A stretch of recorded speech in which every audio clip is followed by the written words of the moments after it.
दोस्तों नमस्कार, स्वागत है आपका परीक्षा खबरी में। और आज है 20 मई 2020। महत्वपूर्ण परीक्षाओं जुड़ी खबरें और करंट अफेयर्स हम सुबह के इस वीडियो में देखते हैं। लॉकडाउन चल रहा है, इसलिए परीक्षाओं जुड़ी खबरें कब आ रही हैं। करंट अफेयर्स भी कम इसमें क्रिएट हो रहे हैं एग्ज़ाम रिलेटेड। ये अच्छी बात है आने वाले कुछ एग्ज़ाम्स के लिए कि करंट अफेयर्स आपको बहुत ज़्यादा पढ़ना नहीं होगा। बहुत सारी घटनाएँ नहीं घट रही हैं। लॉकडाउन, कोरोना, हर जगह बस कोरोना ही कोरोना है। सरकार की तरफ से, यूपी गवर्नमेंट की तरफ से कल एक एडवाइजरी जारी हुई। उससे एक संकेत अवश्य मिल गया कि उत्तर प्रदेश में अब कहीं भी आवागमन करना बहुत ज़्यादा कठिनाई भरा नहीं होगा। लेकिन यह सर्वविदित है, ध्यातव्य है, ज्ञातव्य है, जो भी कह लीजिए, कि हमको कोरोना के साथ रहना जीना सीखना होगा। इतने दिनों में जो आपने अच्छी आदतें पाल रखी हैं, सैनिटाइज़र लगाने की, दूर से बात करने की, घर में बंद रहने की, बेवजह बाहर न निकलने की, बेवजह कहीं न घूमने की, भीड़ का हिस्सा न बनने की, ये सब आदतें आपको बनाकर रखनी हैं जब तक कि कोरोना पूरी तरह से समाप्त न हो जाए या इसकी वैक्सीन मार्केट में ना आ जाए। अर्थात इसकी गिनती मलेरिया, डेंगू जैसी जो शुरुआत में खतरनाक बीमारियां थीं, वैक्सीन के बाद सामान्य हो गई।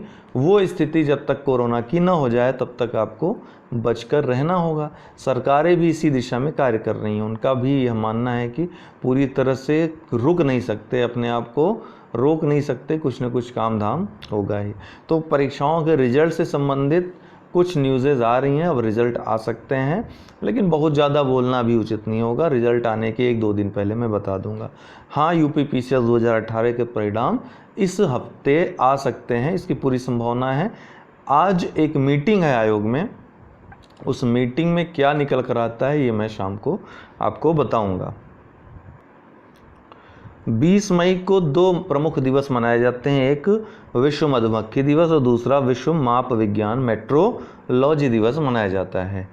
तो विश्व मधुमक्खी दिवस जो मनाया जाता है, मधुमक्खियों का जो ये परागगण है, परागगण अर्थात पराग को एक स्थान से दूसरे स्थान पर ले जाना, जिसमें ये हैं अन्य जो कीट हैं, पतंगे हैं, जो तितलियां हैं, जो परागकणों को एक जगह से दूसरे स्थान पर ले जाते हैं, हमारी जो पारिस्थितिकी है उसमें एक महत्वपूर्ण भूमिका निभाते हैं।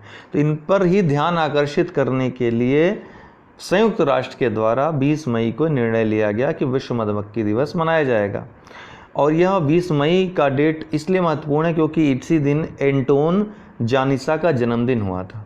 मधुमक्खी पालन की जन्मदाता के रूप में इनको जनक के रूप में जाना जाता है। 18वीं सदी में स्लोवेनिया में आधुनिक जो यूरोपीय कंट्री है, जिसके बारे में परसों हमने बताया था आपको मानचित्र के माध्यम से, यहाँ पर आधुनिक मधुमक्खी पालन तकनीकों का इन्होंने बीड़ा उठाया था, ठीक, 18वीं सदी में। तो इन्हीं के जन्मदिन पे इनको योगदान को याद करने के लिए इन्हीं के जन्मदिन पर ही 20 मई को विश्व मधुमक्खी दिवस को मनाया जाता है। दूसरा है विश्व माप विज्ञान दिवस, मेट्रोलॉजी दिवस। 20 मई 1875 को मीटर कन्वेंशन जो हुआ था फ्रांस में, उसी पर हस्ताक्षर हुआ था आज के दिन 20 मई 1875 में, जिसको कि फ्रांसीसी भाषा में क्या कहते हैं, फ्रेंच भाषा में कन्वेंशन ड्यू मेट्रे भी कहते हैं, मीटर कन्वेंशन को।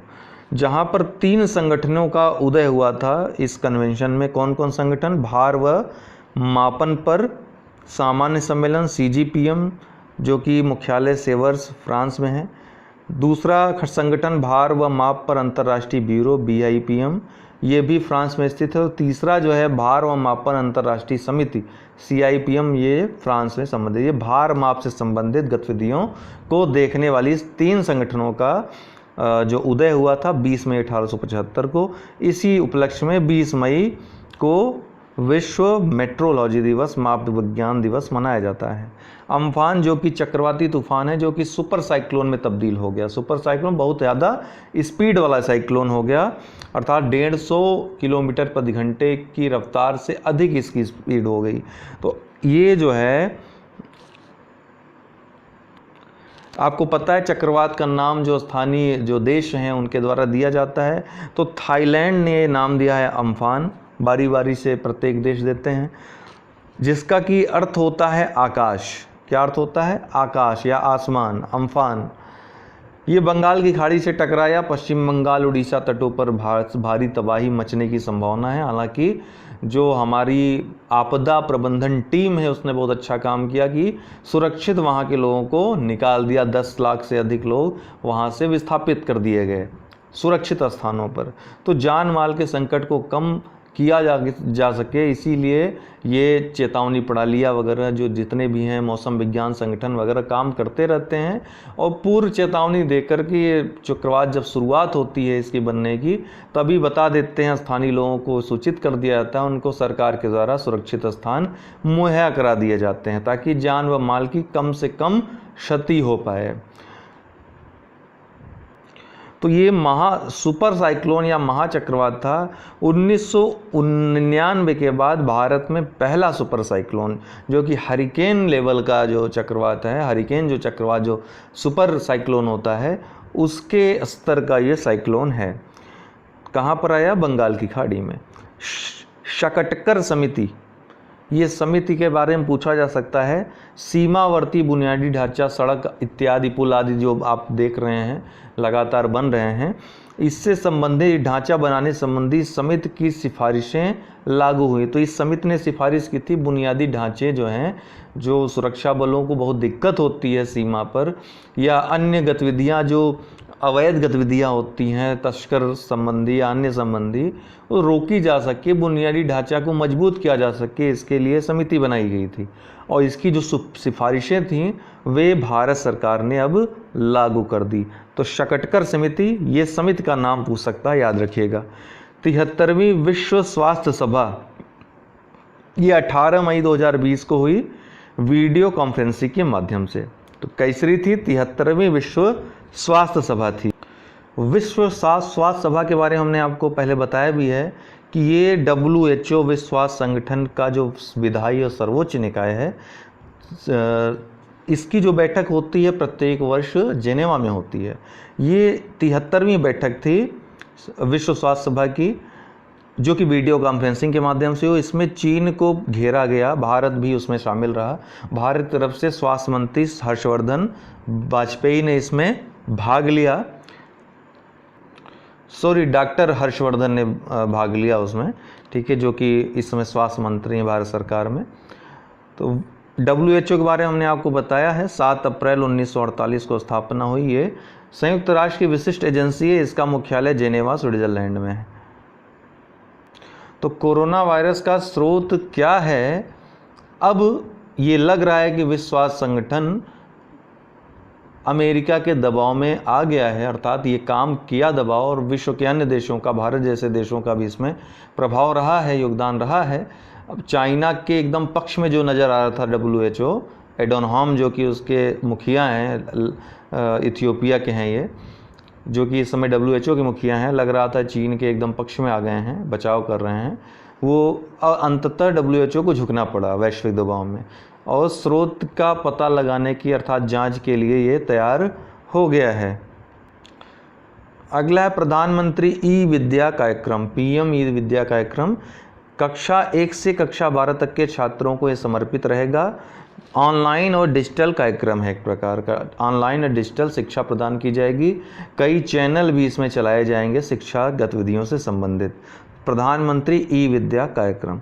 पुलित्जर पुरस्कार 2020, ये थोड़ा मैं लेट हो गया ये जानकारी आपको देने में, ये मिस हो गया था, तो मैं बता दे रहा हूँ आपको, कुछ दिन पहले ये दिया गया। पुलित्जर पुरस्कार हालांकि आएगा नहीं, क्योंकि काफ़ी विवादित रहा इस बार का। पूरी तरह इंटेंशन ही लग रहा था इस पुरस्कार का कि भारत विरोध करना इसका इंटेंशन है, और कश्मीर का जो पाकिस्तानी एजेंडा है उसको आगे ले आना, भारत को बदनाम करना, भारतीय सेना को बदनाम करना। अक्सर ऐसे आप देखोगे, अगर मैं खुलेआम कहूँ, कि जो मुद्दे ऐसे होते हैं कि भारत की सेना को, भारत की फ़ौजों को, पुलिस को बदनाम करने वाले होते हैं, उसको अंतर्राष्ट्रीय कुछ संगठन हैं ऐसे जो एजेंडे के तहत, भारत विरोधी एजेंडे के तहत उसको उठाते हैं, उससे संबंधित लोगों को पुरस्कार प्रदान करते हैं। तो हमें एक बात ध्यान देनी चाहिए कि भारत में राजनीतिक गतिरोध हैं, हम किसी पार्टी के समर्थक होंगे, आप किसी पार्टी के समर्थक होंगे। न मेरे कहने से आप किसी को वोट करने वाले हो, न तो आपके कहने से मैं वोट करने वाला हूँ। और इस चीज़ का, इस बात का सम्मान होना चाहिए, यही लोकतंत्र है। लेकिन आज जिस तरह की बहस हो रही है, जिस तरह के सोशल मीडिया पे गाली गलौज, अभद्र भाषाओं का प्रयोग, अतार्किक बातें, अफवाहें, तो यह जो बातें हैं बहुत ही दुखद हैं, बहुत अशोभनीय हैं। और एक शिक्षा से जुड़े समाज, विशेषकर मैं इसलिए बात कर रहा हूँ क्योंकि शिक्षित लोग ऐसी पोस्ट करते हैं कि उनके विवेक पर, उनकी बुद्धि पर बहुत हंसी आती है कि ये कैसे इस तरह के पोस्ट कर सकते हैं। लेकिन सच्चाई यही है, बिना कोई जांच पड़ताल किए कोई भी पोस्ट कर देना किसी की भी आत्मा को दुखी पहुंचा सकता है। अर्थात किसी पर आप निरर्थक आक्षेप लगा रहे हैं बिना कुछ जाने समझे, आप सोचिए उसके दिमाग पर, दिल पर क्या असर पड़ता होगा। थोड़ा सा अगर आप जागरूक बनिए, थोड़े से जिम्मेदार बने, तो हम बहुत सुखी रह सकते हैं, बहुत खुश रह सकते हैं। आप ऐसा करके खुद क्या स्वयं प्रसन्न रह सकते हैं? किसी को दुख पहुंचाकर, किसी को तकलीफ देकर क्या आप प्रसन्न रह सकते हैं? बिल्कुल नहीं रह सकते। क्रिया प्रतिक्रिया का नियम जो है, न्यूटन का गति का जो तृतीय नियम है, वो जीवन के प्रत्येक पक्ष पे लागू होता है। आप गलत करेंगे तो गलत आपके साथ किसी न किसी तरह होगा ही, ये बात आप मान के चलें। तो भाषा को शुद्ध करें जितना ज़्यादा हो सके, क्योंकि भाषा में बहुत शक्ति होती है।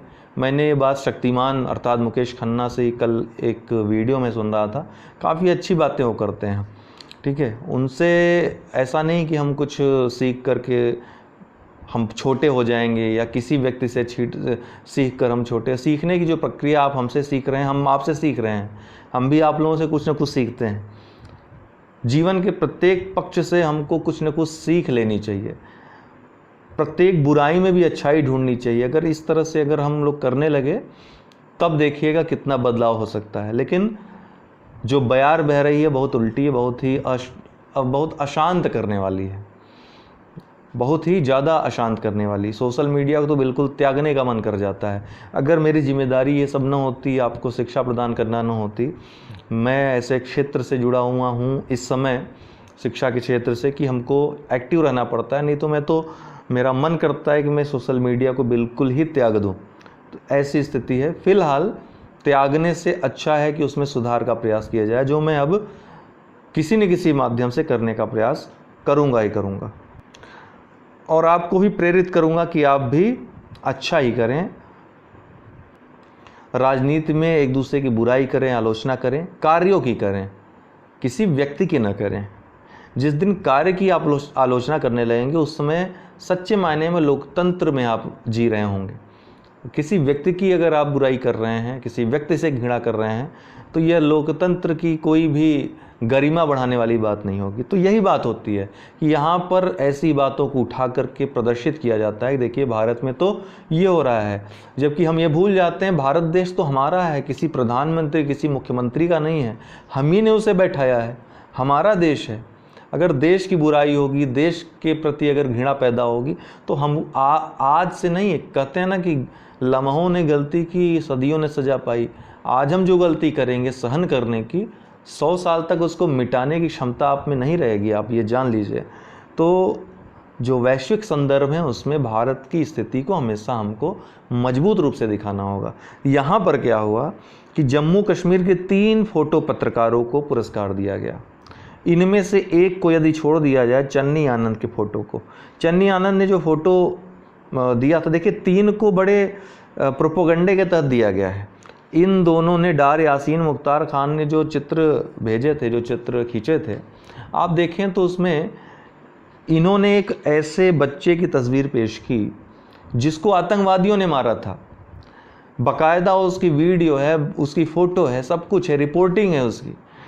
लेकिन इसको प्रदर्शित किया गया कि भारतीय सेना ने बच्चे को मारा है। आप सोचिए कि किस तरह की यहाँ पर किस तरह का खेल हो रहा है। पाकिस्तान प्रायोजित किस तरह के स्लीपर सेल्स यहाँ पे काम कर रहे हैं।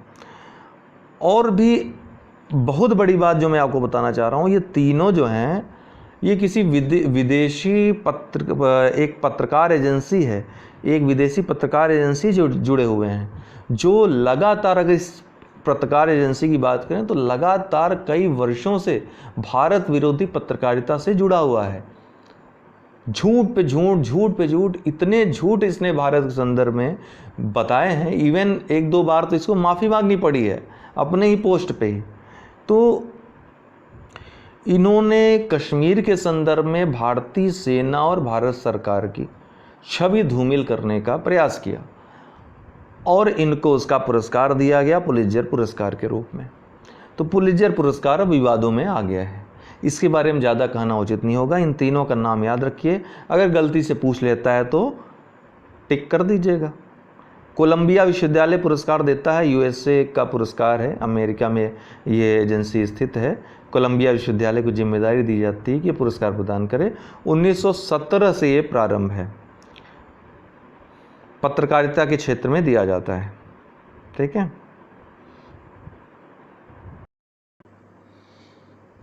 और अगर आपने लर्निंग ऐप अभी तक डाउनलोड न किया हो, अनअकैडमी लर्निंग ऐप, तो इसको डाउनलोड इंस्टॉल कर लें।